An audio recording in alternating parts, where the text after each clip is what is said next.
আগে যায়।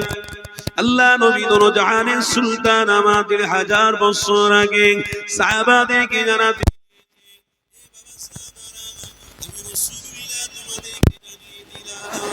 এই পৃথিবী জমিনে ইসলামটা হলো আল্লাহর মনোনীত। ইসলাম ছাড়া আল্লাহ মুক্তি দেবে না, ইসলাম ছাড়া আল্লাহ নাজাত দেবে না। ইসলাম যাদের মধ্যে থাকবে, ইসলামের কৃষ্টি কালচার যাদের মধ্যে থাকবে, আমার নবী পাক জানাতে লাগলেন অবশ্যই তারা নাজাত প্রাপ্ত উম্মত হবে।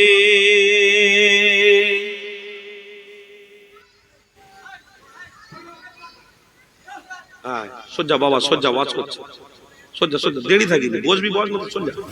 হ্যাঁ চোরা সব আস্তে আস্তে একদম দরকার, যা হওয়ার হয়েছে।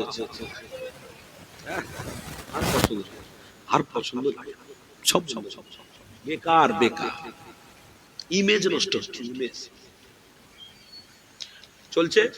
বাড়িতে বসে সব দেখছে, কেউ উঠেছে মুজাফফর ভাই, কেউ উঠেছে আনসারি ভাই। মাহফিলে যাবো, আমি বসে বসে কাজ করে যাবো। আপনি যদি মোবাইলে একজন নামাজ পড়ে, আপনি যদি বলেন আমার নামাজ পড়ে লিখছি, হবে? আর আপনি যদি মোবাইলে বলছে একজন কোরআন পড়ছে আর আপনি কোরআন শুনছেন, হয়ে যাবে? হকাদাই হবে? মোবাইলে একজন আত্তাহিয়াতু পড়ছে, আপনি বলছেন আমি আত্তাহিয়াতু পড়ে লিখছি, হয়ে যাবে? না, আপনাকে মুখস্থ করে নিজেকে পড়তে হবে, আমল করতে। সে কোরআন পড়লো তার ব্যাপার, আপনাকে পড়তে হবে, আপনাকে শিখতে। সে নামাজ পড়ছে, আমার দেখলে লাভ নেই। আমাকে আল্লাহর ঘরে গিয়ে আল্লাহুম্মা গফিরলি, আল্লাহুম্মা গফিরলি, আল্লাহুম্মা গফিরলি, আল্লাহ মাফ করে দাও, আল্লাহ মাফ করে দাও। ইবাদত করেছি আপনার, আল্লাহ মাফ করে দাও, আল্লাহ মাফ করে দাও, আপনার কাজ। সে মোবাইলে করছে, আমার দেখে লাভ নেই। এই সব হয়ে না ইমেজ নষ্ট হয়ে গেছে, সব বেকার হয়ে গেছে। আরো দিন আসছে, দাঁড়াও, খুব কঠিন ব্যাপার আছে, খুব কঠিন মাহফিল।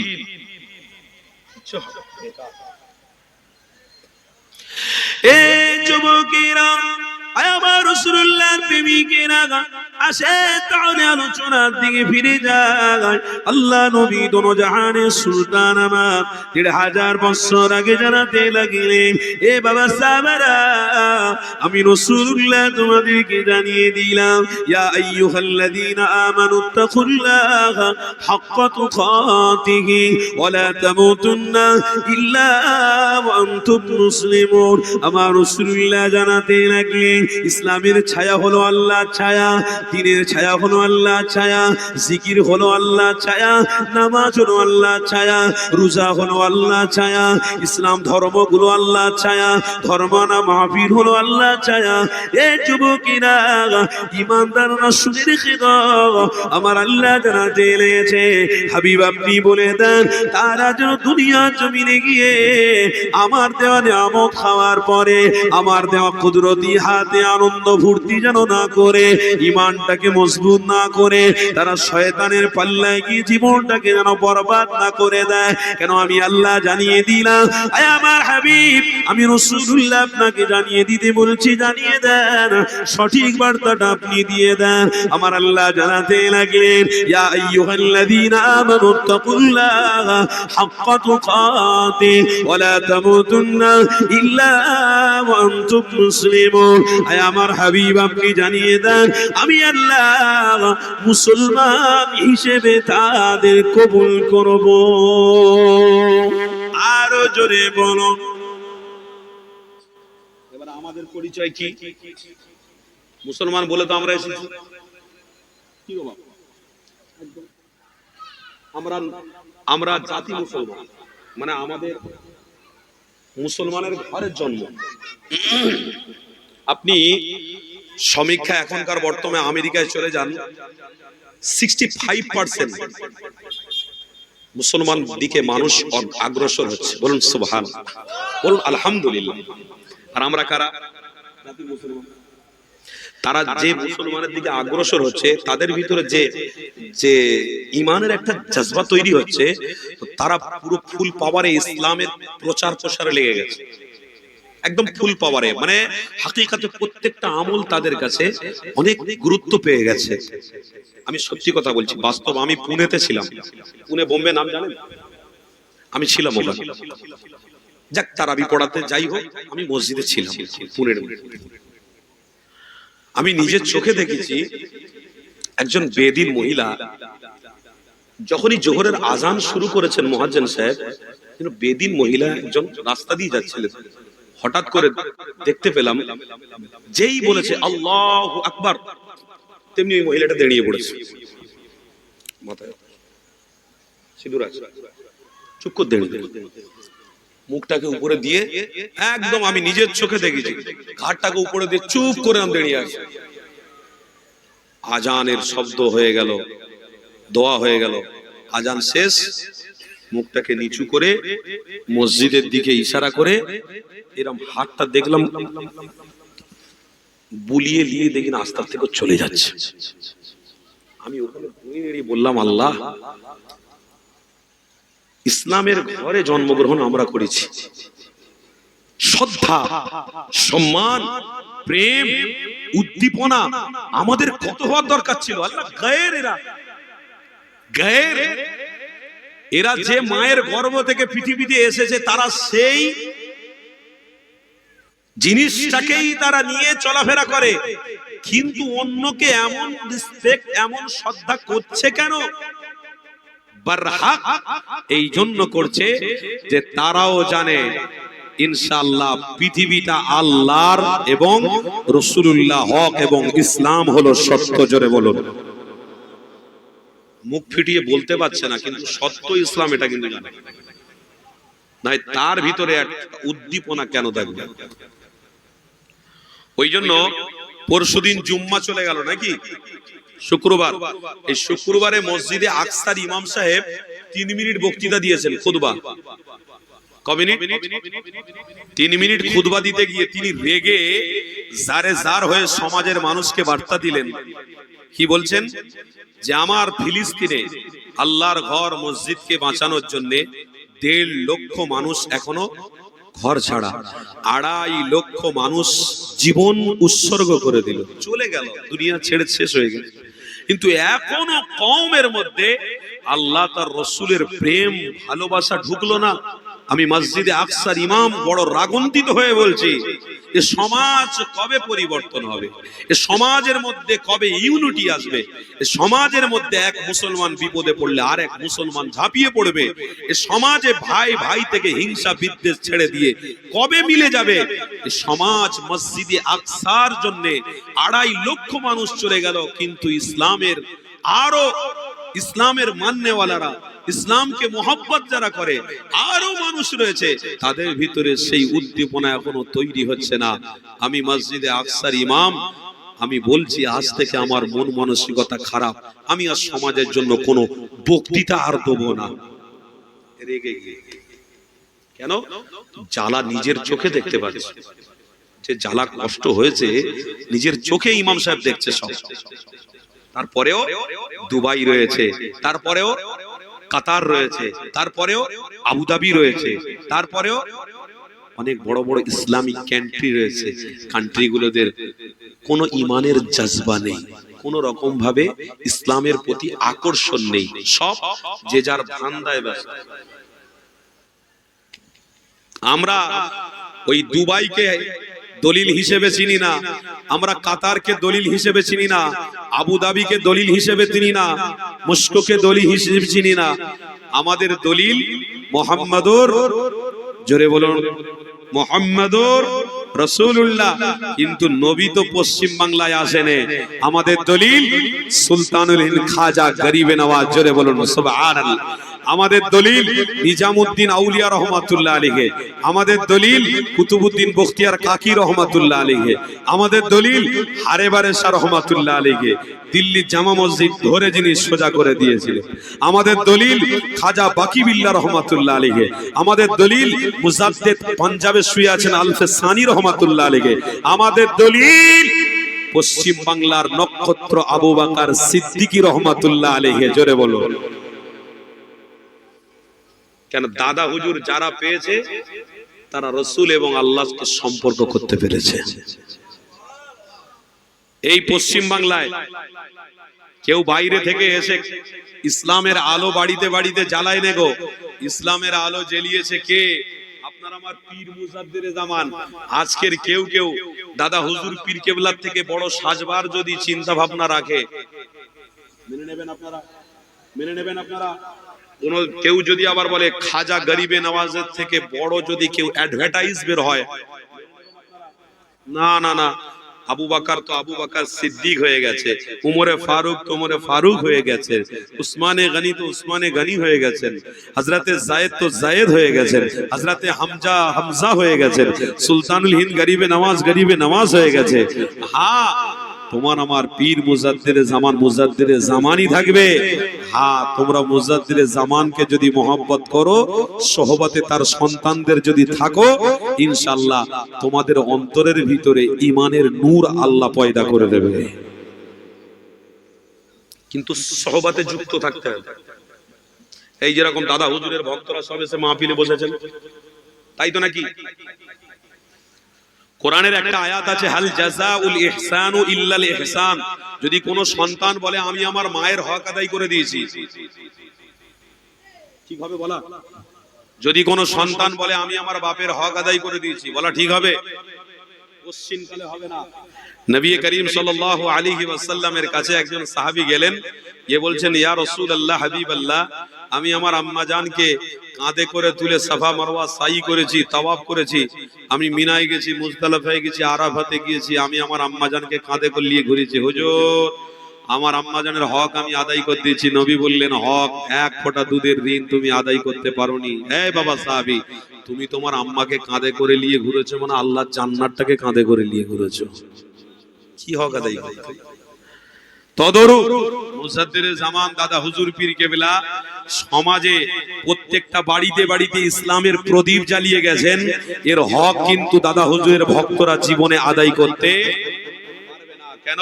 দাদা হুজুর পীর কেবলা ইসলামের আলো দিয়ে গেছেন। জোরে বলো।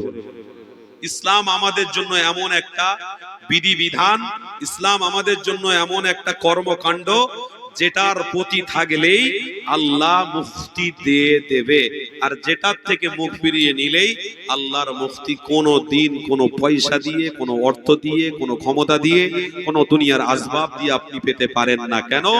উম্মতে মুহাম্মাদি রাসূল ধরবে তো ইসলাম মজবুত করেছো, আল্লাহকে তুমি মহব্বত করে ফেলেছো। ইসলামকে ধরবে না, নবীকে তুমি ধরতে পারলে না, আল্লাহকেও খুশি করতে পারলে না। তাই মুজাদ্দিদে জামানের কথা ভক্তদের একটু শুনতে হবে। কি গো, দাদা হুজুরের কথা বলতে রাগ হচ্ছে নাকি?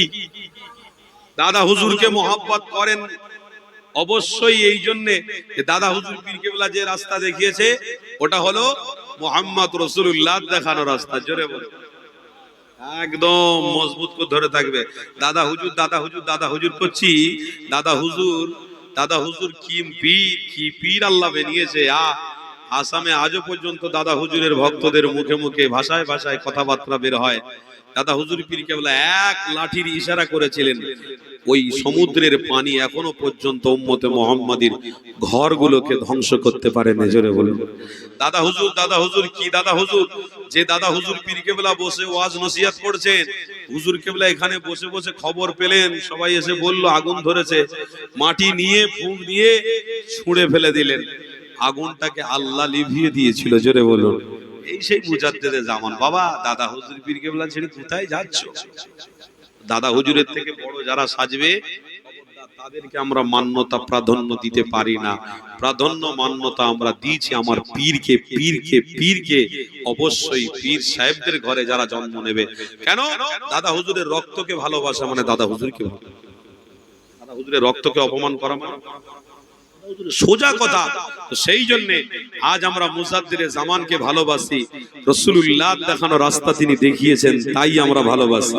ইসলামের রাস্তা দেখিয়েছেন, তাই আমরা দাদা হুজুরকে ভালোবাসি। দাদা হুজুর পীর কেবলা এই বসিরহাটি এলাকায় একজনকে বড় মাওলানা বলেছিলেন। কথা আমি অন্য বলছিলাম, একটু প্রসঙ্গ অন্য চলে এলো। ইনশাআল্লাহ ওই কথার উপরে আবার আমি একটু কথা বলবো, কিন্তু যখন কথা অন্য এসে গেছে একটু হালকা করে বলবো। দাদা হুজুর পীর কেবলা বড় মাওলানা বলেছিলেন কাকে গো? কাকে? আল্লামা রুহুল আমিন রহমাতুল্লাহ। এটা আপনাদের বসিরহাট মানে উত্তর 24 পরগনা। তাহলে উত্তর 24 পরগনায় বড় মাওলানাকে আমার দাদা হুজুর বললেন যে বড় মাওলানা তুমি। এবারে আলেমদের ভিতরে যখন ছড়িয়ে গেল, তখন দাদা হুজুর পীর কেবলা ওই কথা শুনতে পেয়ে তিনি সমস্ত আলেমদেরকে ডাক দিয়েছিলেন, বাবা আলেমরা তোমরা শোনো, সবাইকে ডাক দিয়ে বলেছিলেন যে আমি মুজাদ্দিরে জামান তোমাদেরকে হুকুম করলাম ওই পাহাড়ের উপরে একটা খেজুর গাছ আছে, ওই খেজুর গাছের পাতাগুলো তোমরা ছিঁড়ে নিয়ে আসো। দাদা হুজুর পীর কেবলার কথাতে সমস্ত আলেম গিয়ে ওই খেজুরের পাতাগুলো সব ছিঁড়ে ছিঁড়ে নিয়ে দাদা হুজুর পীর কেবলার সামনে এসে দেখলেন। দাদা হুজুর পীর কেবলা যেনাকে বড় আলেম বলেছেন, মাওলানা বলেছেন, তার জন্য যে সমস্ত আলেমের মন মানসিকতা ঠিক ছিল না, একটু মন মানসিকতা ক্ষুণ্ণ ছিল, তারা সব দাদা হুজুরের কথা শুনে হু করে গিয়ে পাতা ছিঁড়ে নিয়ে চলে এসেছে। মুজাদ্দিরে জামান যেনাকে বড় মাওলানা বলেছিলেন, তিনি কিন্তু চুপ করে দাঁড়িয়ে রয়েছে, যায় না, একদম চুপ করে দাঁড়িয়ে রয়েছে, তিনি কিন্তু যায়নি। তখন কানা ঘোষা হচ্ছে আলেমদের ভিতরে, হুজুর কেবলার কথা শুনে না, দেখো যেনাকে বড় মাওলানা বলেছে, তো মানুষ থাকলে একটু সমালোচনা হবে, তাই তো নাকি? সমালোচনাকারীদের পক্ষে আপনারা আছেন না বিরুদ্ধে? কথা বলুন, বিরুদ্ধে সমালোচনা আপনারা কোনোদিন করবেন মানুষের? আল্লাহর ওয়াস্তে হাত দুটো জড়ো করে বলে দিয়ে যাচ্ছি, সমালোচনা কারোর বিরুদ্ধে করবেন না। কেন? হাদিসের মধ্যে আমি পড়েছি, ওমান সাতারা মুসলিমান সাতারাল্লাহু ফিদ দুনিয়া ওয়াল আখিরাহ, যদি কোনো বান্দা কোনো ঈমানদারদের সমালোচনা করে, তার গুনার ভাগটা তার ঘাড়ে এসে পড়ে। আর যে ব্যক্তি যার সমালোচনা করবে, কিয়ামতের দিনে আল্লাহ কোটি কোটি বান্দাদের সামনে ওই বান্দাকে অপমান করবে। আল্লাহর ওয়াস্তে হাত দুটো জড়ো করে বলছি, মুসলমান কওমের ভিতরে এখন সমালোচনাটা একটু বেশি। চায়ের দোকানে বলুন, বাজারে বলুন, রাস্তাঘাটে বলুন, রাস্তায় চলতে চলতে বলুন, সমালোচনা অনেক বেশি। এই যে আমি ওয়াজ করছি, কালকের কেউ না কেউ সমালোচনা করে বলবে, আনসারি হুজুর একবার এ গাছে ঢাম মারে, একবার ও গাছে লাভ মারে, একবার এ গাছে লাভ মারে। ওয়াজের কোনো নাম নিশানা নেই, ওয়াজের সেরকম কোনো ধারা দেখতে পাইনি। ভাই, সমালোচনা আমার করলে আমার গুনার ভাগটা আপনার কাছে যাবে, আমার কোনো অসুবিধা নেই। কেন? আমরা 5 জন থাকলেও আলোচনা করি, একজন থাকলেও আলোচনা করি। যে ক্রিকেট খেলতে জানে সে অবশ্যই ময়দানে নেমে, পারুক না পারুক, অন্তত ব্যাটটা ভালো করে ধরতে পারে। কথা বললেন, মারতে পারুক না পারুক, ব্যাট কিন্তু ভালো করে মজবুত করে ধরতে জানে। তো সেই জন্য এই নেমেছি যখন, কোরআন হাদিস পড়েছি যখন, ইনশাআল্লাহ 100 জন হলে, 1000 লোক হলেও কথা বলতে পারবো, আর 5 জন থাকলেও কথা বলতে পারবো। কিন্তু আমি ওইটা বলতে পারবো না যে বাবারা আসো আসো, লোক কম হচ্ছে, আসো ইসলামের জন্য, আসো দিনের জন্য, ও বলার লোক আমি না। আপনি আসবেন, আপনার লাভ। কথা ঠিক না বলুন? আপনি কষ্ট করবেন, আপনার লাভ। আপনি ইমানি মাহফিলে বসে আল্লাহকে দেখাচ্ছেন, আপনার লাভ। কেন? কিরামান কাতিবিনা ইয়ালামুনা মা তাফআলুন ইন্নাল আবরার লাফি নাঈম। নাঈম মানে ডান হাতে যিনি রয়েছে, ফেরেশতা। ইন্নাল আবরার লাফি নাঈম ওয়া ইন্নাল ফুজ্জার লাফি জাহিম।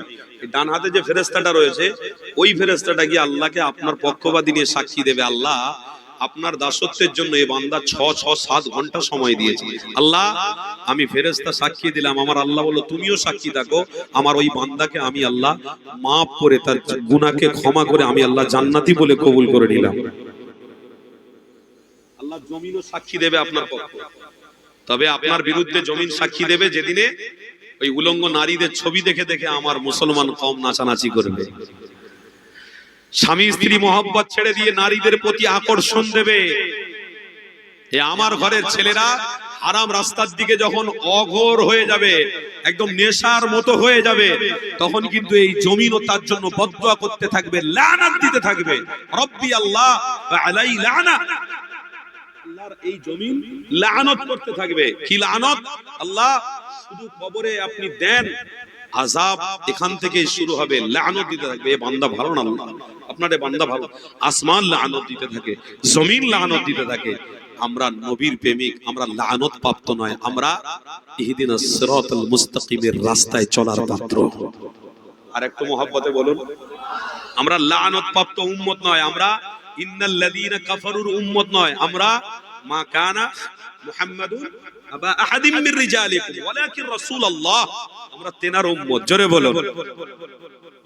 হযরত আদম থেকে ঈসা পর্যন্ত নবী এসেছেন, কিন্তু সমস্ত নবীদের থেকে ওয়ালাকিন রাসূলুল্লাহ, এই রাসূলুল্লাহর উম্মত হিসেবে আল্লাহ আমাকে কবুল করেছে, আপনাকে কবুল করেছে। জোরে বলুন।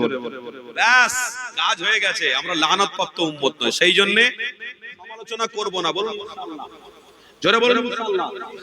একদম সমালোচনা থেকে দূরে থাকুন। যে করবে তাকেও গিয়ে ইসলামের কথা বলে মুখটাকে বন্ধ করতে দেন।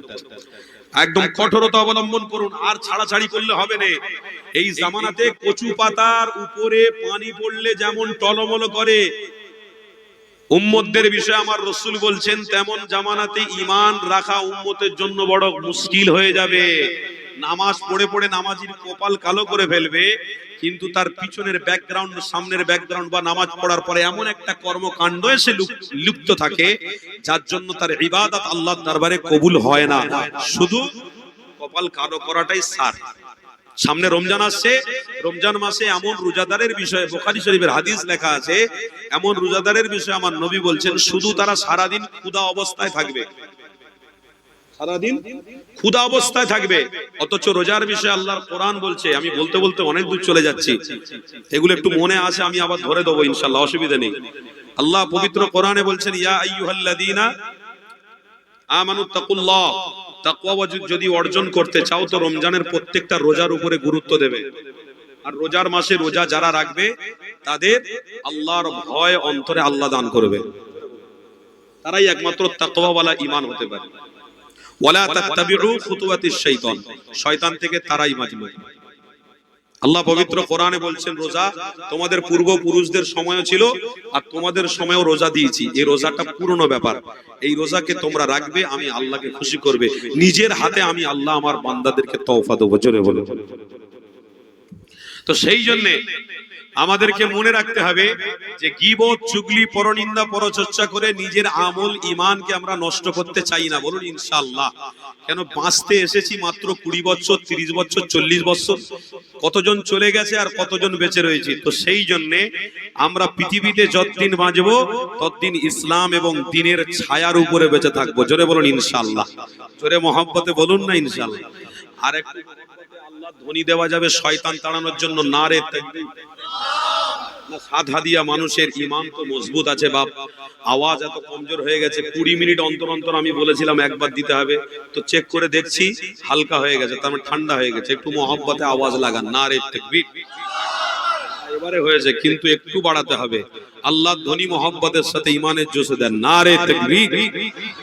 সিলসিলায়ে হক মুজাদ্দিদে জামান, সিলসিলায়ে হক মুজাদ্দিদে জামান, মাসলাকে আবু বকর সিদ্দিকী, মাসলাকে মুজাদ্দিদে জামান, নারে তাকবীর। যাক, আলোচনা একটুখানি বাড়াবো, আলহামদুলিল্লাহ। আপনাদের কষ্ট হচ্ছে নাকি, অসুবিধা হচ্ছে না তো? দেখুন, আমাকে দাওয়াত করেছেন কোরআন হাদিসের কথা বলতে, আমি কোরআন হাদিস দিয়ে কথা বলি, কারণ এখানে তো আর সে নাচ গানের কথা হবে না, ঠিক তাই তো নাকি? এখানে না নাচ হবে না গান হবে, এখানে আমরা আল্লাহর দাসত্ব, নবীর গোলামতির জন্য বসে রয়েছি। তাই ভালোবাসায়, ইশকে, প্রেমে একটু চোখ বন্ধ করে মদিনাওয়ালার কথা মনে করে ভালোবাসায় একটু দরুদ শরীফ পড়া যাবে? পড়া যাবে? সেই সবলে একটু মনোযোগ দিয়ে দরুদ শরীফ পড়েন, আমার আপনার নামটা যেন মদিনাওয়ালার দরবারে পৌঁছে যায়। দরুদ শরীফ। আল্লাহুম্মা সাল্লি আলা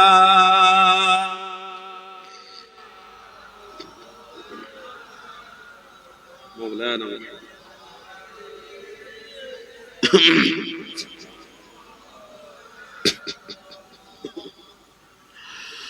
আমি লিখিব চিঠি দেব তোমার, পাখি পৌঁছে দিও রওজায়। আমি লিখিব চিঠি দেব তোমার, পাখি পৌঁছে দিও রওজায়। আমি থাকব বসে এই আশায়, চিঠির উত্তর আসবে আমার গায়। আমি লিখিব চিঠি দেব তোমার, পাখি পৌঁছে দিও রওজায়। বলুন না সুবহানাল্লাহ। আমি লিখিব চিঠি দেব তোমার, পাখি পৌঁছে দিও রওজায়। কবে আসবে মদিনার পেগাম, গায়ে বাঁধব হাজিদের ইহরাম। কবে আসবে মদিনার পেগাম, গায়ে বাঁধব হাজিদের ইহরাম। আমি ঘুরব মদিনার চারিপাশ, দু চোখে দেখব সবুজ গুম্বাদ। একটু মোহব্বতে হবে না? আমি ঘুরব মদিনার চারিপাশ, দু চোখে দেখব সবুজ গুম্বাদ। আমি লিখিব চিঠি দেব তোমার, পাখি পৌঁছে দিও রওজায়। আমি লিখিব চিঠি দেব তোমার, পাখি পৌঁছে দিও রওজায়। তৃষ্ণায় কাতর আমার ঈমান, তৃষ্ণা মেটাবে খুব জমজম। মোহব্বতে হবে না? একটু জোরে আল্লাহর প্রশংসা আলহামদুলিল্লাহ বলুন। তৃষ্ণায় কাতর আমার ঈমান, তৃষ্ণা মেটাবে খুব জমজম। সে পানি মাখবো আমি সারা গায়, পাখি পৌঁছে দিও রওজায়। সে পানি মাখবো আমি সারা গায়, পাখি পৌঁছে দিও রওজায়। আমি লিখিব চিঠি দেব তোমার, পাখি পৌঁছে দিও রওজায়। আমি লিখিব চিঠি দেব তোমার, পাখি পৌঁছে দিও রওজায়। আল্লাহুম্মা ওয়া আলা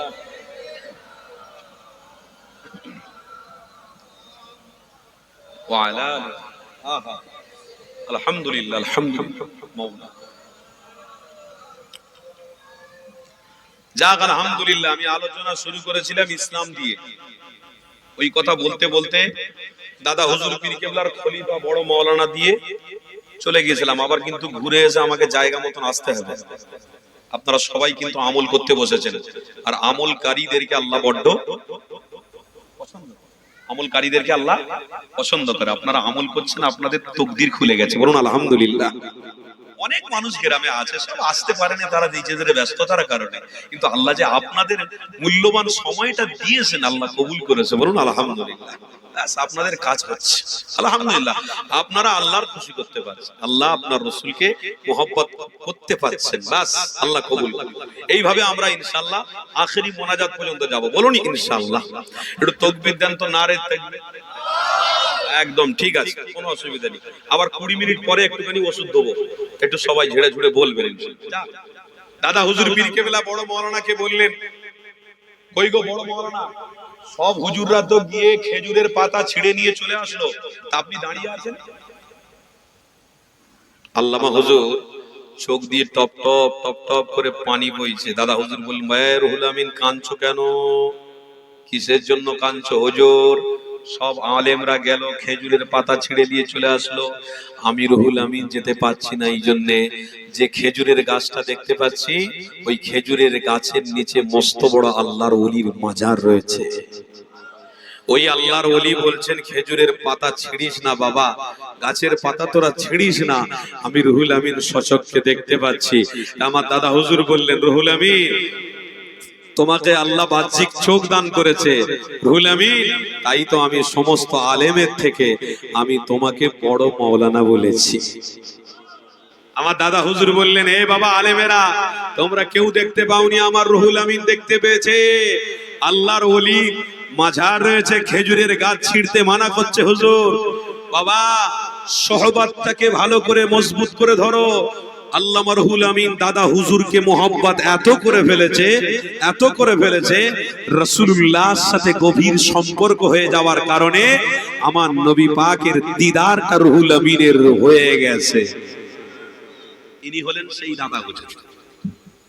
দাদা হুজুরের সহবতে আমার বাপ চাচারা পূর্বপুরুষরা সম্পর্ক রেখেছিলেন। আলহামদুলিল্লাহ, কবরের মাটি ধসে গেছে। এই ভাঙড়ের কথা বলছি, ভাঙড়। দাদা হুজুর পীর কেবলা একজন খলিফা। কবরের মাটি ধসে গেছে, হুজুর কেবলাকে দেখতে পাওয়া গেল। যেমনি দাফন করা হয়েছিল, যেমনি লাশ রাখা হয়েছিল, আল্লাহ তেমনি টাটকা রেখে দিয়েছে। কেন বা? কেন? কোরআন মিথ্যা হয়ে যাবে, হাদিস মিথ্যা হয়ে যাবে, নবী মিথ্যা হয়ে যাবে। আল্লাহ বলছেন, ফাদকুরুনি আযকুরুকুম ওয়াশকুরুলি ওয়ালা তাকফুরুন।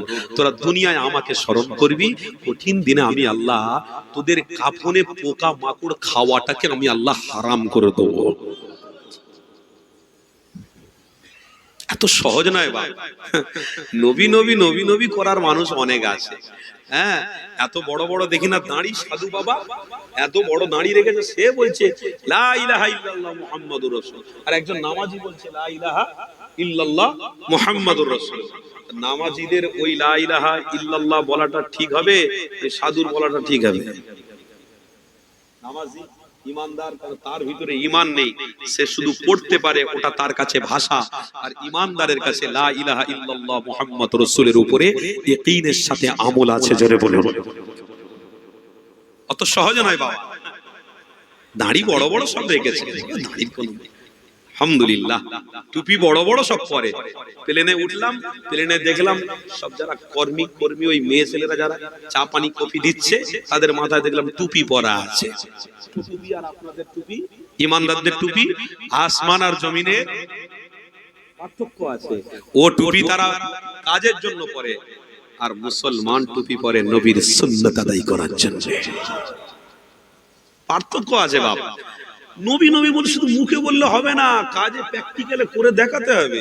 কি করেছেন আপনি, কি করেছেন বলুন না। বড় বড় মাহফিল গুলো অসম্মান হচ্ছে, কি করেছেন? এই জন্য।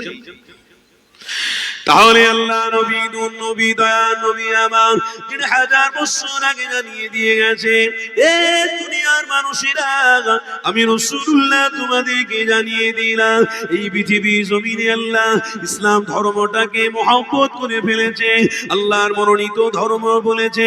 পৃথিবীর মানুষেরা সমস্ত কর্মকাণ্ড থেকে ফিরে এসে ইসলামের প্রতীক মুহাম্মদ রাসূলুল্লাহকে মহব্বত করো।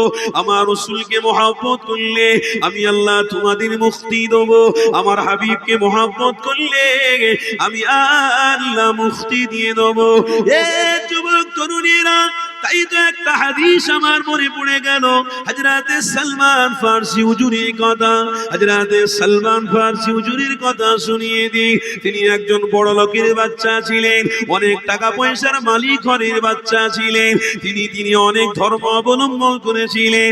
কিতাবের মধ্যে রয়েছে একটা না ২২টা ধর্ম অবলম্বন করেছিলেন। খ্রিস্টান ধর্ম অবলম্বন করলেন, ইহুদি ধর্ম অবলম্বন করলেন, নাসাই ধর্ম অবলম্বন করলেন।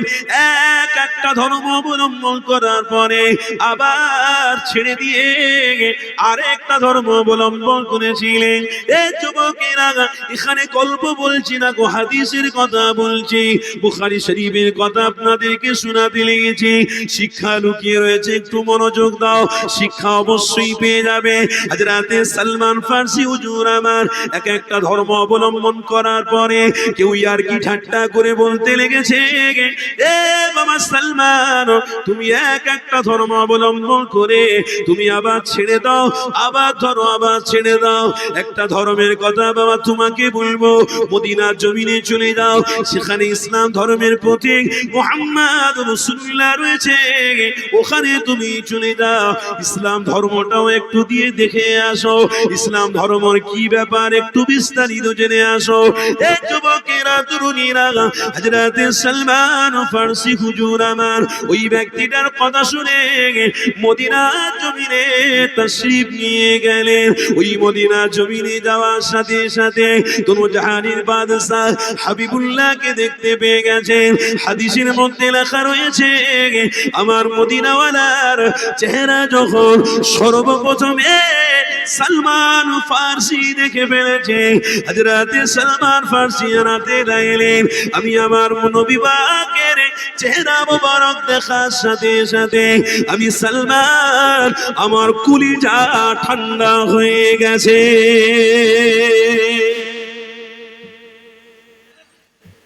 আমি সালমান আমার জান ঠান্ডা হয়ে গেছে। বুখারী শরীফের হাদিস।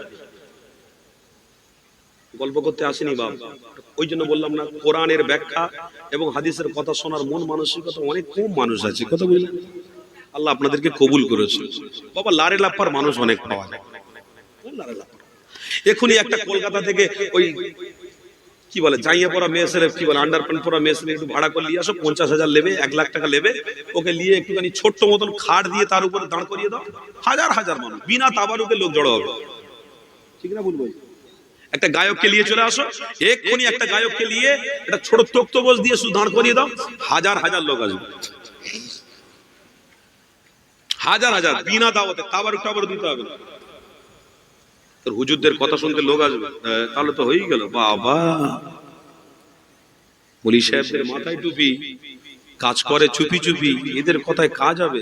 আহা, এরকম ভুল ধারণা করো না বাবা, খবরদার। আজকে দাদা হুজুরও মৌলী সাহেব ছিলেন, দাদা হুজুরও একজন জাইয়াদি আলেম ছিলেন। দাদা হুজুর পীর কেবলার আওলাদরাও এখনো জাইয়াদি আলেম হয়ে রয়েছে। কেন? দাদা হুজুর পীর কেবলা হক না থাকলে তাহলে সিলসিলা কবেই বন্ধ হয়ে যেত। দাদা হুজুর হক বলে তার আওলাদরা এখনো আল্লাহ পাক ইজ্জতের সঙ্গে রেখেছে। কেন? দাদা হুজুরের সিলসিলাটাকে আল্লাহ কবুল করে নিয়েছে। হ্যাঁ, এটা অস্বীকার করা যাবে না। দাদা হুজুরের আওলাদরা শুধু পশ্চিম বাংলায় ঘুরে বেড়ায় না, এক একটা আওলাদ বাংলাদেশে জীবন কেটিয়ে দিয়েছে। আর আসেনি বাংলাদেশ থেকে, আসেনি, জীবন কেটিয়ে দিয়েছে। আমার মতো চুটকে মৌলী সাহেব যদি ভারতবর্ষে 6টা রাজ্য ঘুরে নিতে পারে, দাদা হুজুরের আওলাদদের কত বড় জায়গা, কত জায়গায় যাচ্ছে। কি বলবো, আমার মতো ছোট মৌলী সাহেব আমি প্লেনে উঠে উঠে যদি 6-7 জায়গা রাজ্য ঘুরে ফেলতে পারি, জলসা করতে পারি, দাদা হুজুরের আওলাদদের ইজ্জত আল্লাহ আরো বেড়িয়ে রাখেন, আরো বেড়িয়ে রাখেন। খবরদার মৌলী সাহেবদের বিরুদ্ধে কথা বলো। যা হচ্ছে আস্তে আস্তে করে সমাজ অন্যদিকে চলে যাচ্ছে, সাবধান।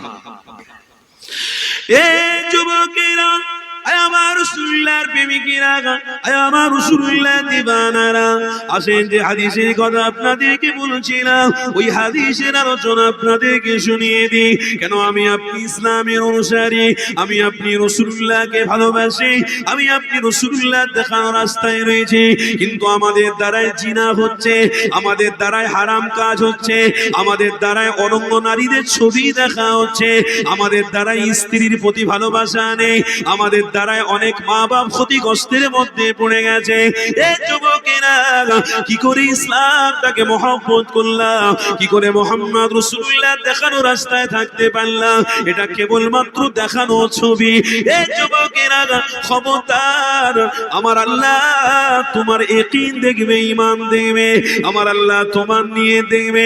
বুখারীর প্রথম হাদিসের মধ্যে রয়েছে ইন্নামাল আমালু বিন্নিয়াত, নিয়তের উপরে আল্লাহ ফয়সালা করবে। আপনারা চটে এসে সবাই বসে রয়েছে, নিয়ত আপনাদের কি আল্লাহ জানে না? জানে না? এ যুবকেরা, আল্লাহ সবই জানে। আল্লাহ যিনি আমাদেরকে খাওয়াতে পারে, আল্লাহ যিনি আমাদেরকে ক্ষমতা দিতে পারে, আল্লাহ যিনি আমাদের ব্রেনের ক্ষুদ্র ক্ষুদ্র জিনিসগুলোকে সঠিক রাখতে পারে, যে আল্লাহ আমাদের রক্ত চলাচলকে সঠিক রাখতে পারে, যে আল্লাহ দুনিয়ার বড় বড় মাখলুককে খাওয়াতে পারে, সেই আল্লাহ কি হালাতে বসে আছেন, কি নিয়ে যে আপনারা বসেছেন, তার খবরও আল্লাহর কাছে রয়েছে। তবে নিয়তটা বান্দা সঠিকভাবে করো। আমার আল্লাহ জানাতে এলেছেন, ওরে আমার বান্দা বান্দিরে, ফামান ইয়ামাল মিসকালা যাররাতিন খায়রান ইয়ারা ওয়া মান ইয়ামাল মিসকালা যাররাতিন শাররান ইয়ারা।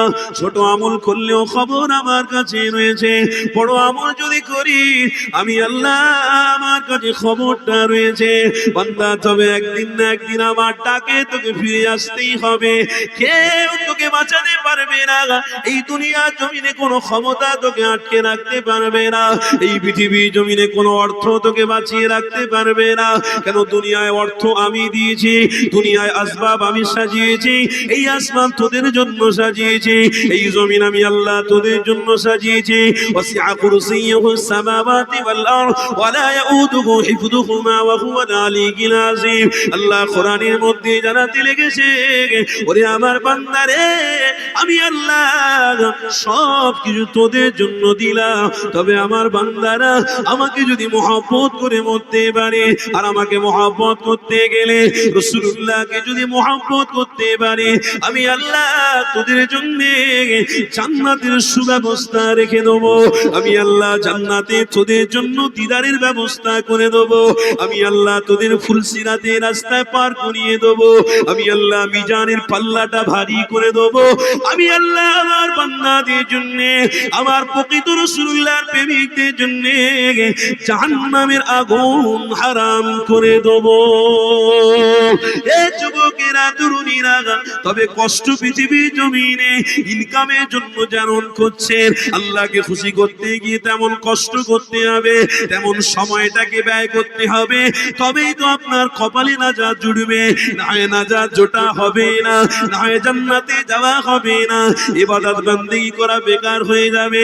এ যুবক তরুণীরা, হযরত সালমান ফারসি হুজুর আমার, আল্লাহ নবী দোনো জাহানের সুলতানের চেহারা মোবারক যখন সর্বপ্রথমে দেখেছে, কিতাবের মধ্যে লেখা রয়েছে, হযরত সালমান ফারসি আমার নবী পাকের চেহারা মোবারক দেখে কলিজাটা না ঠান্ডা হয়ে গেছে।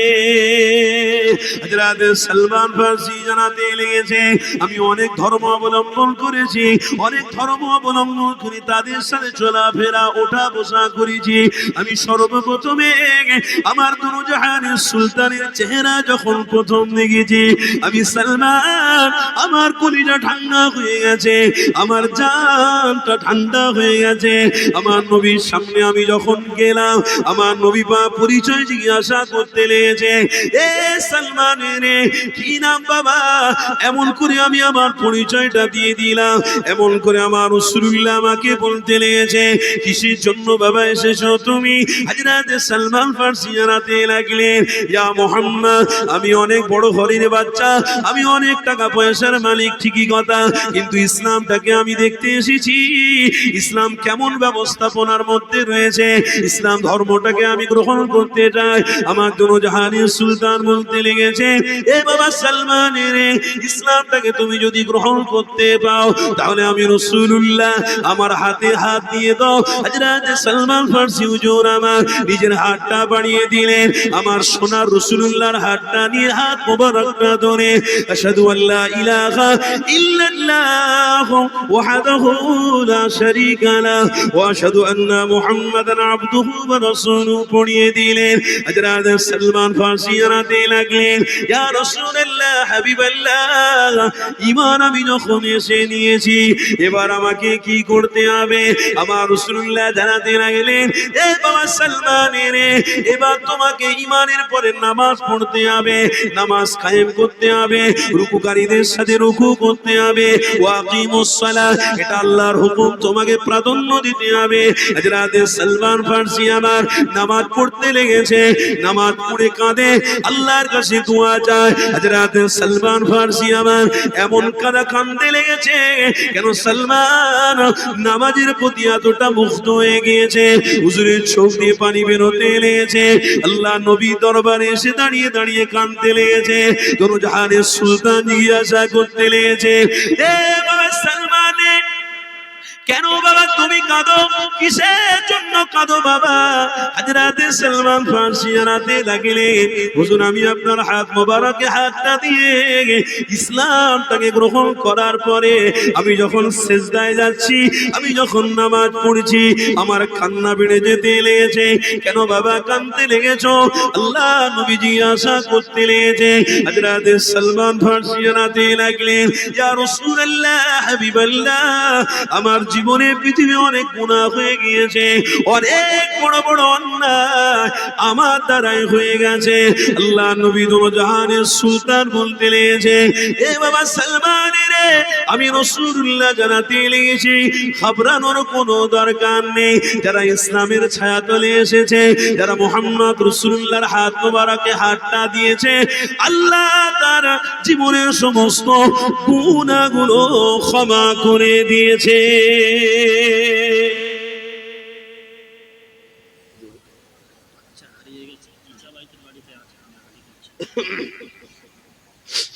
একটা বাচ্চা ছেলে হারিয়ে গেছে, ছোট মেয়ে হারিয়ে গেছে, ঈশা ভাইয়ের বাড়িতে আছে। আপনারা একটু খোঁজ করে বাচ্চাটাকে নিয়ে এলেন। বাচ্চাটা কান্নাকাটি করছে তো।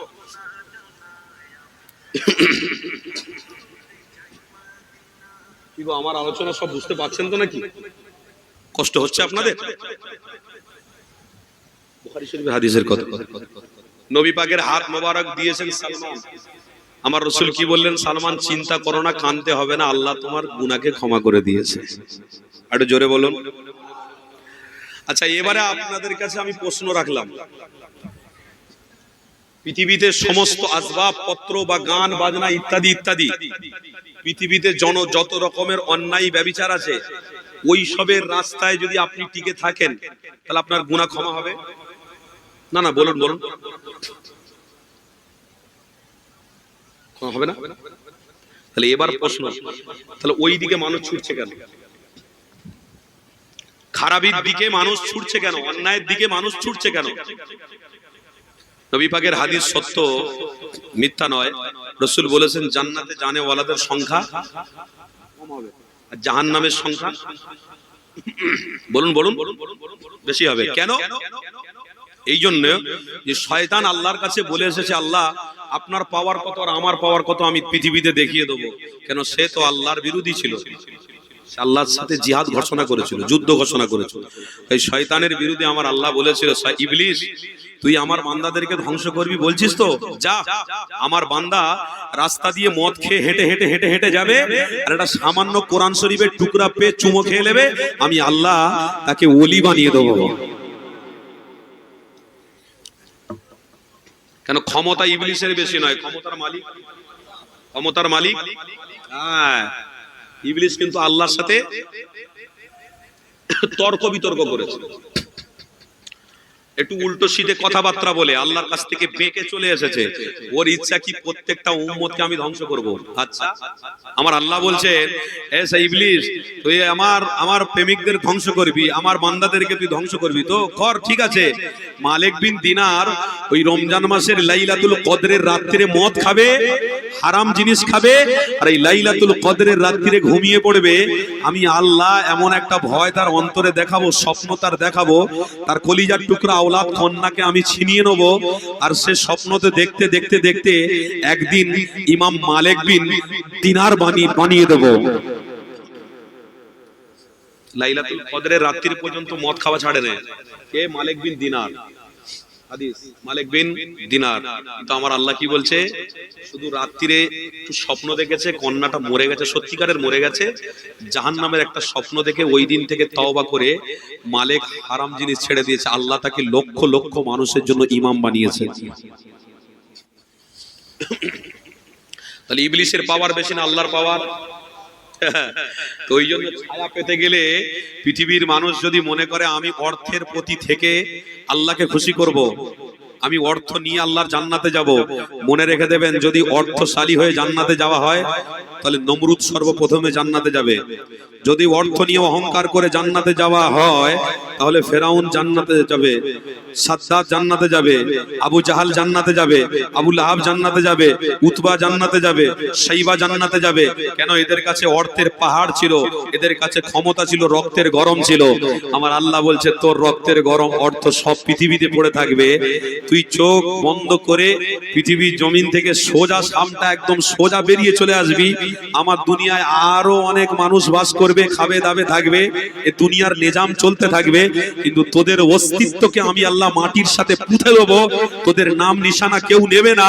আর আবু বকর সিদ্দিকী রাসূলুল্লাহর প্রেমিক হওয়ার জন্য, গরিব মানুষ, অর্থ ছিল না, আর আবু বকরের নাম প্রত্যেকের উম্মতের গলায় গলায় রয়েছে, আমার আল্লাহ আবু বকরকে জান্নাতি বানিয়ে দিয়েছে। পার্থক্য কি? সে টাকার সাথে সম্পর্ক করেছে, আবু বকর রাসূলুল্লাহকে ধরে ফেলে। আলোচনা বুঝতে পারছেন তো? ফেরাউন টাকার সাথে সম্পর্ক করেছে, আবু বকর রাসূলের সাথে সম্পর্ক করেছে। দাজ্জাল আসবে, সেও অর্থশালীদের জন্য অনেক টাকা পয়সা নিয়ে আসবে। দাজ্জাল আসছে, পৃথিবীর জমিনেই সে কোনো না কোনো জায়গা আছে। দাজ্জাল নামক একটা ফিতনা বেরোবে, সে আসবে, সে মানুষকে হত্যা করবে আর বলবে, এই জান্নাতে যাবি? বলে হ্যাঁ জান্নাতে যাব। তার বাম হাতটা থাকবে জান্নাত, ডান হাতটা থাকবে জান্নাত, আর বাম হাতটা থাকবে জাহান্নাম। কিন্তু হাকিকাতে বাম হাতে যে দাজ্জাল জান্নাত দেবে, ওই জান্নাতটাই আল্লাহর জান্নাত। জোরে বলে, সে মরা মানুষকে জীবিত করে দেখাবে। এরকম ক্ষমতা নিয়ে আসবে। কেন? এই ইবলিসের একটা চেলা, ইবলিস শয়তানের একটা চেলা, এ আসবে। এই সিস্টেম, কিছু করার নেই ভাই। আমি কোরআন হাদিস দিয়ে কথা বলছি, এর উপরে যদি আপনাদের মনে হয় যে হুজুর এ কি কথা বলছেন, তাহলে এই কথা যখন আপনার বিশ্বাস না হয়, তাহলে আপনি এতটুকু বিশ্বাস করতে পারেন যে আপনি যখন খাচ্ছেন সেটা হলো ভাত। আপনি খাচ্ছেন, কথা বলেন, আপনি খাচ্ছেন কি? ভাত। আর বেরোচ্ছে পিছন থেকে কি? তাহলে আল্লাহ পারে না? পারে না? পারে না? পারে না? আপনি খাচ্ছেন গোটা ফল, বেরোচ্ছে কি? আপনি খাচ্ছেন পানি, বেরোচ্ছে দুর্গন্ধ। কেন? কোন ডাক্তারের ক্ষমতা আছে করে দেখাক না? যেরাম জিনিস খাবে সেরাম জিনিস না, না, আল্লাহর কলকাঠি। জোরে বলুন। তুমি যদি এটাকে বিশ্বাস করে ফেলো, তো ইনশাআল্লাহ তুমি এতটুকু বুঝতে পারবে যে নিশ্চয়ই ফিতনার জামানায় দাজ্জাল আসবে, আর ঈমানকে নষ্ট করার জন্য তাদের পরিকল্পনা থাকবে, কিন্তু রাসূলুল্লাহর প্রেমিকরা তার হাতে শহীদ হয়ে যাবে, সে শহীদ করে দেবে। হাকিকাতে আল্লাহকে খুশি করে যারা শহীদ হবে, হাকিকাতে আল্লাহ তাদেরকে জান্নাতি বানিয়ে নেবে। আর আমরা সেই মুসলমানের বাচ্চা, সেই রাসূলের প্রেমিক আমরা, সেই নবীর এক একটা সৈনিক আমরা। জীবন চলে যাবে, আল্লাহ তার রাসূলকে কোনোদিন ছাড়বো না, বলুন ইনশাআল্লাহ। জীবন যতদিন থাকবে আল্লাহ তার রাসূল থাকবে, জীবন যতদিন চলবে আল্লাহ তার রাসূল, বাঁচবো আল্লাহ তার রাসূলের জন্য, মরবো আল্লাহ তার রাসূলের জন্য। একদম কমপ্লিট নাকি? না, ঈমানে যাররা পরিমাণ যেন এদিক ওদিক না হয়, একদম মুকাম্মাল ভাবে বলুন, একদম কমপ্লিট ভাবে ইয়াকিনের সাথে বলুন যে বাঁচবেন আল্লাহ তার রাসূলের জন্য, মরবো আল্লাহ তার রাসূলের জন্য। একদম একদম কমপ্লিট, একদম মুকাম্মাল নিয়ত করেছেন, মুকাম্মাল নিয়ত করেছেন তো? একদম ঠিক। আগের বছর মাহফিলে যদি আসে, তাহলে আমি ধরবো আপনার ঘরের মেয়েটা কেন পর পুরুষের সাথে জিনা করেছে। মুকাম্মাল হলো না। আমি আগের বছর যদি জলসায় দাওয়াতে আসি, আমি ধরবো আপনাদের, আপনার স্ত্রী বোরকা পরে ভালোভাবে হেজাবের সাথে বাইরে বেরিয়েছে কিনা। শুধু জলসা করলে হবে না। আল্লাহর কোরআন বলছে, ইয়া আইয়ুহাল্লাযীনা আমানু কু আনফুসাকুম ওয়া আহলিকুম নারা। তুমি নিজে টুপি মাথায় দে, মসজিদে গিয়ে আল্লাহ আল্লাহ আল্লাহ, তোমার স্ত্রী জিনা অন্যায় করছে, বিনা বোরকায় বাইরে বেরিয়ে ঘুরছে, আবার বোরকা পরেছে মুখ ঢাকা নেই, বাইরে বেরিয়ে ঘুরছে। কেন? মোবাইলে হুজুরদের ওয়াজ শুনেছে, কোন একটা হুজুর নাকি বলেছে, দেখো দুবাইয়ের নারীদেরকে, এ পশ্চিম বাংলার নারীরা, দুবাই নারীদেরকে দেখো, দুবাইয়ের নারীরা বোরকা পরেছে, এমন রাস্তায় হেঁটে হেঁটে যাচ্ছে, একদম ঝেঁটিয়ে চলে যাচ্ছে। ও কি সুন্দর বোরকা পরেছে, মুখ খোলা, বসে বসে গাড়ি ড্রাইভারিং করছে, 2 টাকা পাওয়ার জন্য ইনকাম করছে, গ্যালারিতে বসে বসে খেলা দেখছে। মুফতি সাহেবরা ফতোয়া দিয়েছে কি হালাল চলবে। কোন একটা মৌলী সাহেবের বক্তব্য শুনে আমি বলবো, এ আমার পশ্চিম বাংলার মানুষেরা, মোবাইল তোমার দলিল নয়, মোবাইল তোমার হাদিস নয়, মোবাইল তোমার কোরআন নয়, তোমার দলিল আল্লাহ তার রাসূল, কোরআন আর হাদিস, ইজমা কিয়াস, এগুলোকে তুমি মজবুত করে ধরো। তুমি তোমার বিবিকে খাটানোর রাস্তায় রেখে তুমি তার পয়সা ইনকাম করে খাওয়ার চিন্তা ভাবনা করছো।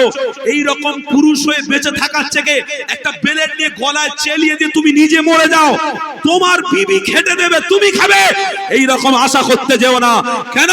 পবিত্র কোরআন বলছে আল্লাহ, ইয়া আইয়ুহাল্লাযীনা আমানু, হে বিশ্বাসীগণ, কু আনফুসাকুম ওয়া আহলিকুম নারা, তুমি যেমন শরীয়তের সবকিছুকে মুহাব্বত করে ফেলেছো, আমল করছো, তোমার স্ত্রী যেন ঘরের চারটে দরওয়াজার ভিতরে থাকে, চারটে খুঁটির ভিতরে থাকে, বাইরে যদিও বের হয় সিস্টেমের সাথে যেন বের হয়। কেন? বিয়াদরপুরা অনেক রকমের ভাষা কথাবার্তা বলে ইসলামটাকে ছোট করার চেষ্টা করবে। ঈমানদের দ্বারায়, ঈমানদারদের দ্বারায় ইসলামকে ছোট করা যাবে না, যাবে না। তাই স্ত্রীদেরকে এখন থেকে মজবুত রাস্তায় রাখুন।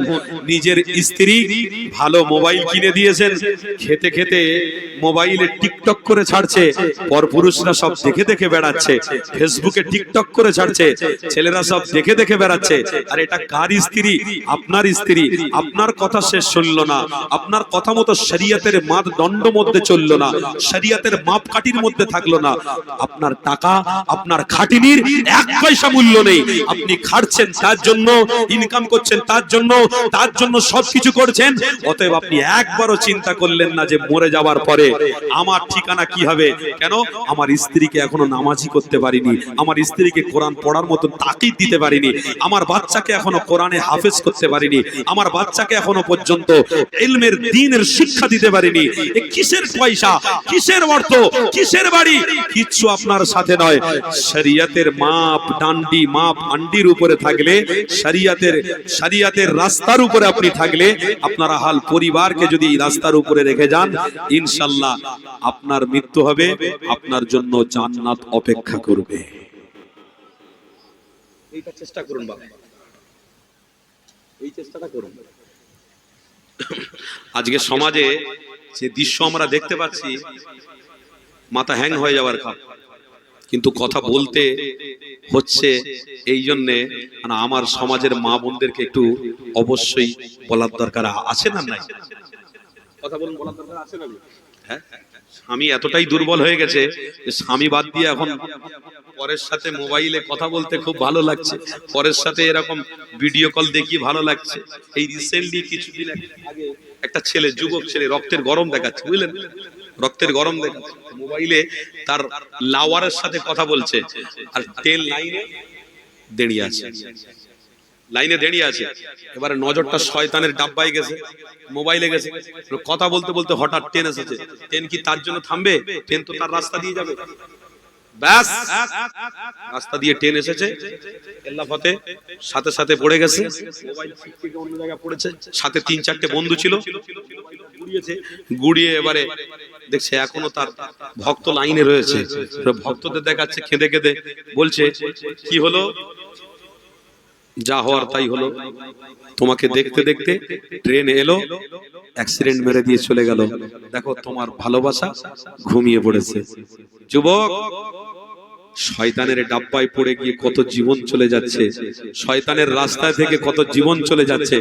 হাত দুটো আল্লাহর কাছে বলছি, আল্লাহ আমার কওমকে আপনি জাহান্নামের আগুন থেকে বাঁচান। বলুন সকলে আল্লাহুম্মা আমিন। আল্লাহ আমার কওম থেকে জাহান্নামের আগুন থেকে আপনি বাঁচান। বলুন সকলে আল্লাহুম্মা আমিন। আমার বাপ ভাইরা, অর্থ ইনকাম করুন, এসি ঘরে ঘুমান, বাড়ি তৈরি করুন, ব্যবসার জন্য চিন্তা ভাবনা করুন, কিন্তু একটু পরিবারের দিকে, ইসলামের প্রতি নজর দিন। পরিবারকে একটু লক্ষ্য করুন। পরিবারের জন্য আপনি জাহান্নামের খোরাক হয়ে যাবেন, পরিবারের জন্য আপনি জাহান্নামের খোরাক হয়ে যাবেন। আল্লাহর ওয়াস্তে কোরআনের আয়াত, ওয়ালা তাকরাবুজ জিনা ইন্নাহু কানা ফাহিশা, হাদিসের মধ্যে আল্লাহ স্পষ্ট ভাষায় বলছেন, দুনিয়া ফাইন্নাহা লাইসাত বিদারি মাকাম ওয়ালা তাতমাউ ফি দুনিয়া ওয়ালাউ খালাতুমাল ফাআমিল ওয়াসকু ইলাল্লাহ। সাহাবারা, পৃথিবীতে তোমরা কিছুদিনের সময় পেয়ে এসেছো, পৃথিবীতে কিছুদিনের সময় পেয়ে এসেছো, ওয়ালা তাকরাবুজ জিনা, এমন একটা গুনাহ করে যে উনি, যার জন্য জাহান্নামের তলদেশে আল্লাহ না পাঠিয়ে দেয়। আল্লাহর কাছে দুটো হাত তুলে দোয়া চাইবেন, পরিবারের জন্য সময় দেবেন, ইসলামের কৃষ্টি কালচারের উপরে সবাইকে রেখে মরুন। জোরে বলুন ইনশাআল্লাহ। ইসলামের কৃষ্টি কালচারের উপরে সবাইকে রেখে আপনাকে মরতে হবে। এই প্রতিজ্ঞাবদ্ধ আপনারা করছেন না করেননি? করছেন তো? বলুন ইনশাআল্লাহ। জোরে বলুন। তাহলে পূর্বের কথার দিকে ফিরে আসি, তাহলে ইনশাআল্লাহ আপনি রাসূলুল্লাহকে মুহাব্বত একদম মজবুত ভাবে ধরে রেখেছেন, ভালোবাসা একদম মজবুত করে রেখেছেন। আল্লাহ আমাদেরকে কবুল করেন, বলুন আল্লাহ। কি গো, আপনাদের কষ্ট হচ্ছে নাকি? অসুবিধা হচ্ছে না তো? অনেক মানুষ অনেক দেরি করে এসেছেন, এই একটুখানি আল্লাহর ধ্বনি আপনাদের কাছ থেকে শুনতে চাই, দেবেন? নারে তাকবীর। না হয় না বাপ, আস্তে আস্তে সাত হাতিয়ার মানুষদের বসে বসে অনেকক্ষণ ধরে ইমানের জজবাটা আস্তে আস্তে যেন দুর্বল হয়ে যাচ্ছে।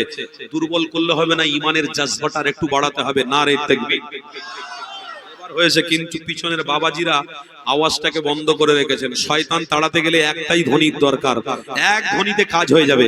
এক ধ্বনি আল্লাহর, এই আল্লাহর ধ্বনিটা একটু মহব্বতের সাথে ইমানদাররা দেবেন। নারে তাকবীর।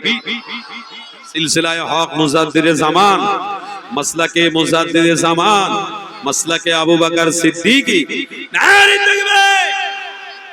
অনেক মানুষ দেরি করে আসাতে আমি সবাইকে নিয়ে একটু বলবো, চোখ দুটো বন্ধ করে মদিনাওয়ালার কথা মনে করে, সবুজ গম্বুজের কথা মনে করে একটু মহব্বতে দরুদ শরীফ পড়া যাবে। ভালোবাসায় ইশকে সবাই একটু দরুদ শরীফ পড়ুন। দরুদ শরীফ আল্লাহুম্মা সাল্লি আলা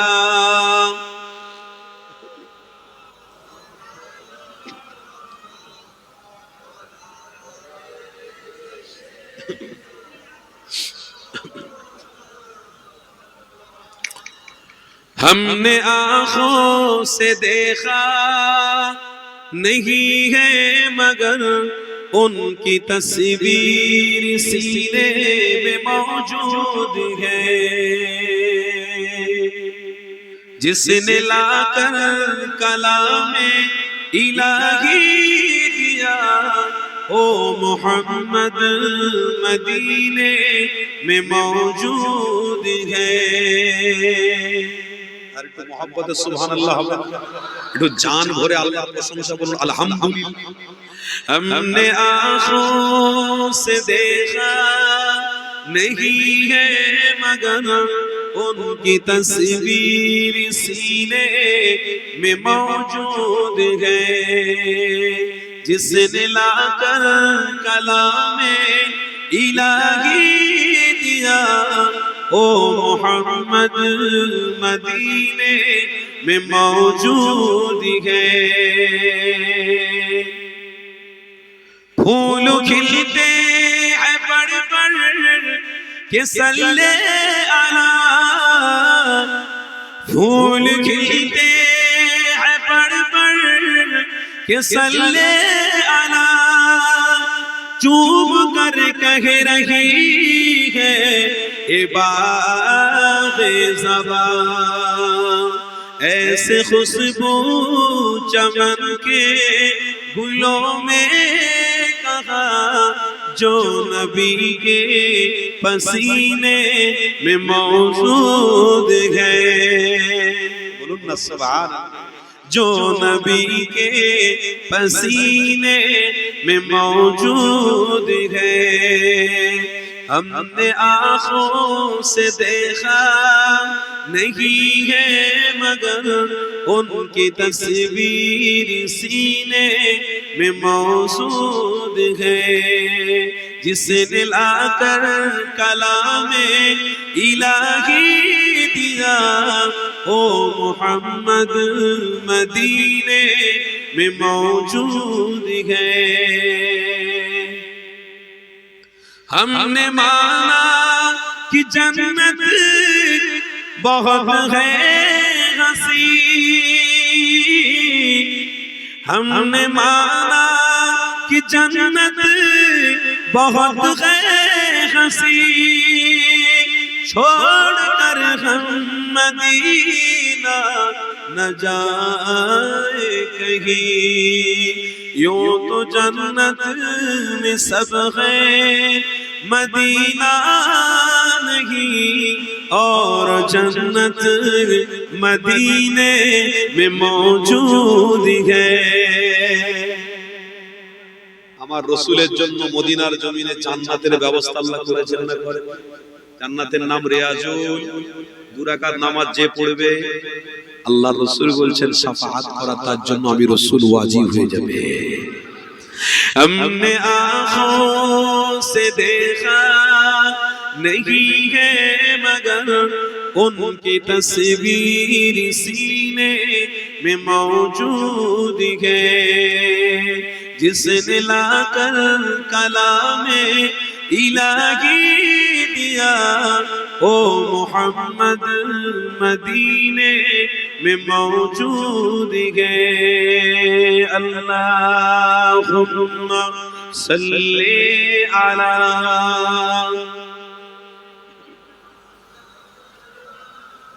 मुहम्मद।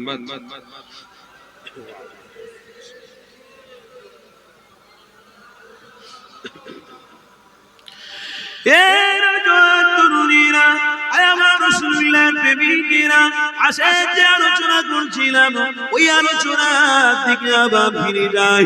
আল্লাহ নবী দুনো জাহানের সুলতানের সাহাবী হযরত সালমান ফারসি হুজুরের আলোচনা করছিলাম।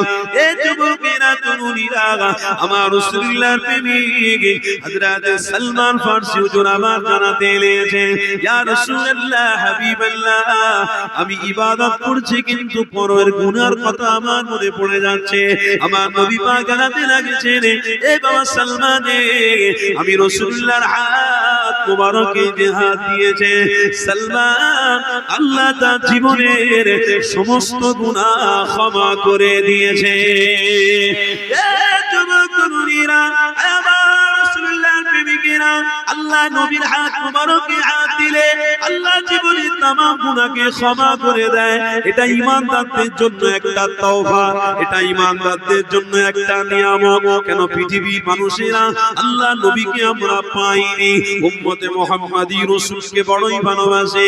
আল্লাহ নবীর প্রেমিকেরা যখন মসজিদে গিয়ে নামাজটা পড়বে, নামাজটা শেষ হয়ে যাওয়ার পরে নামাজের পরে দুটো হাত ভিখারির মতো আল্লাহ দরবারে যখন তুলবে, আল্লাহর কাছে সবকিছু চাওয়ার পরে যদি বলে আল্লাহ তুমি আমার দোয়াটাকে ক্ষমা করে কবুল করে নাও, আর এমন করে লা ইলাহা ইল্লাল্লাহ মুহাম্মাদুর রাসূলুল্লাহ বলে দোয়াটাকে সমাপ্তি করবে, বলছে ওই দোয়া কবুল হবে না। কেন হবে না? আমার নবীর নামটা তুমি বাদ দিয়েছো কেন? এ যুবকেরা তরুণীরা, আমার নবীর নামের সাথে আল্লাহর সাথে একটা বিশাল সম্পর্ক জড়িয়ে রয়েছে। আপনি মসজিদে গিয়ে নামাজটা যদি পড়েন, তাশাহুদে যখন আপনি বসবেন, তার মানে বৈঠকে যখন আপনি বসবেন, আপনি বৈঠকে বসে বসে আপনি বলবেন, কি বলবেন, কি বলবেন? সবাই বলেন আত্তাহিয়াতু লিল্লাহি ওয়াস সালাওয়াতু ওয়াত তাইয়্যিবাতু, আসসালামু আলাইকা আইয়ুহান নাবিয়্যু ওয়া রাহমাতুল্লাহি ওয়া বারাকাতুহু, আসসালামু আলাইনা ওয়া আলা ইবাদিল্লাহিস সালিহিন, আশহাদু আল্লা ইলাহা, চার পরিমাণ, চার আলিফ পরিমাণ, টান পরিমাণ আশহাদু আল্লাহ, আওয়াজ এমন করে আঙ্গুলটা উপরে রাখতে হবে। এ যুবক তরুণীরা, চার আলিফ পরিমাণ আপনাকে আঙ্গুলটা তুলে রাখতে হবে। চার আলিফ পরিমাণ, টান পরিমাণ আঙ্গুল তোলা, এটা হচ্ছে তরিকা। আমার নবী পাক শিক্ষা দিয়েছেন। এ বাবারা, তোমরা যখন তাশাহুদে বসবে, আত্তাহিয়াতু পড়বে, চার আলিফ পরিমাণ টান দেবে, আবার আঙ্গুলটাকে নিচে করে নেবে। আমার রাসূলুল্লাহ জানাতে দিয়েছেন, তোমরা যখন তাশাহুদ পড়বে, আশহাদু আল্লা ইলাহা ইল্লাল্লাহ ওয়া আশহাদু আন্না বলে শেষ করে দেবেন না, না, না। এ যুবক তরুণীরা, আপনাদেরকে জানিয়ে দিই, মুফতি সাহেবদের কাছ থেকে আপনারা ফতোয়াটা নিয়ে নেন। তাশাহুদে আত্তাহিয়াতু বলে পড়ে, আত্তাহিয়াতু পড়তে গিয়ে আমার নবীর নাম যদি আপনি বাদ দিয়ে দেন, আপনার নামাজ আল্লাহর দরবারে কবুল হবে না। কেন? তাশাহুদটা হচ্ছে নামাজের একটা অংশ। এই নামাজে তুমি আত্তাহিয়াতু পড়তে গিয়ে আমার নবী পাকের নামটা কেন তুমি বাদ দেবে? তুমি আল্লাহর নামটা নেবে, নবীর নামটা বাদ দেবে।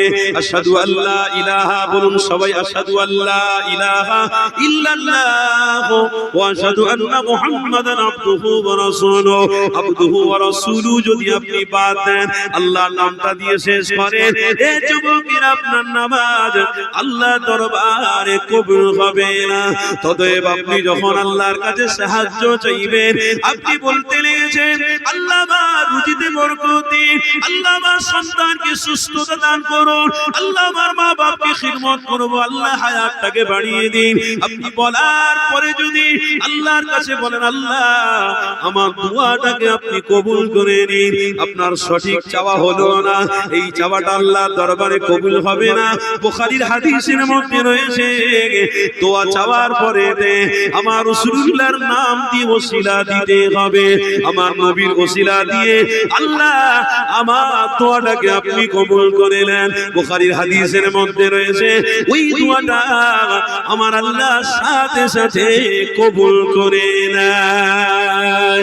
এই যুবক তরুণীরা আপনারা এখানে আপনাকে বুঝতে হবে আল্লাহ নবীর হাত মোবারকে যারা হাত দিয়েছে অবশ্যই তাদের গুনাহকে আল্লাহ ক্ষমা করে দিয়েছে। আমার নবীর ওসিলা দিয়ে তো আমরা চাইবো আল্লাহ আমাদের দোয়াটাকেও কবুল করে নেবে। এই যুবক তরুণীরা হযরত সালমান ফারসি হুজুর আমার বলতে লেগেছে নবী আমার যখন বলেছে হযরত সালমান ফারসি আমার খুশি আনন্দ করতে লেগেছে।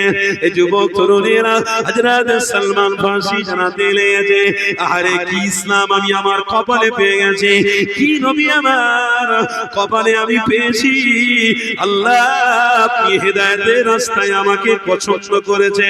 আমার আল্লাহ পবিত্র কোরআনে জানিয়েছেন ইন্নাকা লা তাহদি মান আহবাবতা ওয়ালাকিন্নাল্লাহ ইয়াহদি মান ইয়াশা। আমার আল্লাহ জানাতে লাগলেন ওরে আমার বান্দা বান্দিরে হেদায়েতের রাস্তায় যদি তোরা আসিস আমি আল্লাহ তোদের হেদায়েতের নূর দিয়ে দেব।